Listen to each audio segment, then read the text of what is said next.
പ്രിയരെ, ഞാൻ ഇന്നലെ കണ്ടൊരു ആകാശക്കാഴ്ചയാണിത്. ആദ്യമായിട്ടാണ് കേട്ടോ ഇങ്ങനൊരു മഴവില്ല് കാണുന്നത്. ഒരു പെയ്ത്തൊക്കെ പെയ്ത് മഴക്കാറ് മാറുന്ന സമയത്താണ് ഇങ്ങനൊരു ഉഗ്രം കാഴ്ച ആകാശത്ത് കാണാൻ പറ്റിയത്. ആദ്യമായിട്ട് എന്ന് പറയാൻ കാരണമുണ്ട്. മുമ്പ് കണ്ടിട്ടുള്ള മഴവില്ലുകളിൽ നിന്ന് ഏറെ വ്യത്യസ്തമായ ഒരു മഴവില്ലായിരുന്നു ഇത്. അപ്പോൾ മുമ്പ് കണ്ടിട്ടുള്ള മഴവില്ലൊക്കെ എങ്ങനെയായിരുന്നു? മുമ്പ് കണ്ടിട്ടുള്ള മഴവില്ലുകൾ കമാനാകൃതിയിലായിരുന്നു, എന്ന് വെച്ചാൽ റാ ഷേപ്പിൽ ഒരു ഭാഗമൊക്കെയാണ് ചിലപ്പോൾ നമുക്ക് കാണാൻ പറ്റാറുള്ളൂ കേട്ടോ. വൈകുന്നേരങ്ങളിൽ കിഴക്ക് ദിശയിൽ അങ്ങനെയൊക്കെ പറയേണ്ടി വരും.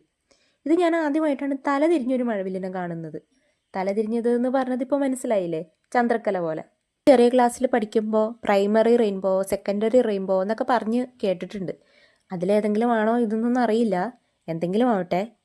എന്തായാലും മഴക്കാറുള്ളതുകൊണ്ട് വൈകുന്നേരത്തെ സൂര്യൻ്റെ പ്രകാശം മഴക്കാറിൽ തട്ടി പ്രതിഫലിച്ച പശ്ചാത്തലത്തിൽ തിളങ്ങി നിൽക്കുന്ന ആ മഴവില്ലിനൊരു പ്രത്യേക ഭംഗിയുണ്ടായിരുന്നു. മേലോട്ട് നോക്കിന്ന് കഴുത്ത് വേദന എടുത്തു. എന്നിട്ടും വീഡിയോ എടുത്തിട്ട് മതിയാവുന്നുണ്ടായില്ല. അത്രയ്ക്കും ഭംഗിയുള്ള ഒരു കാഴ്ചയായിരുന്നു അത്. നിങ്ങൾ ഇതുപോലുള്ള ആകാശവിസ്മയങ്ങൾ എന്തെങ്കിലും കണ്ടിട്ടുണ്ടെങ്കിൽ അനുഭവങ്ങൾ പങ്കുവയ്ക്കും.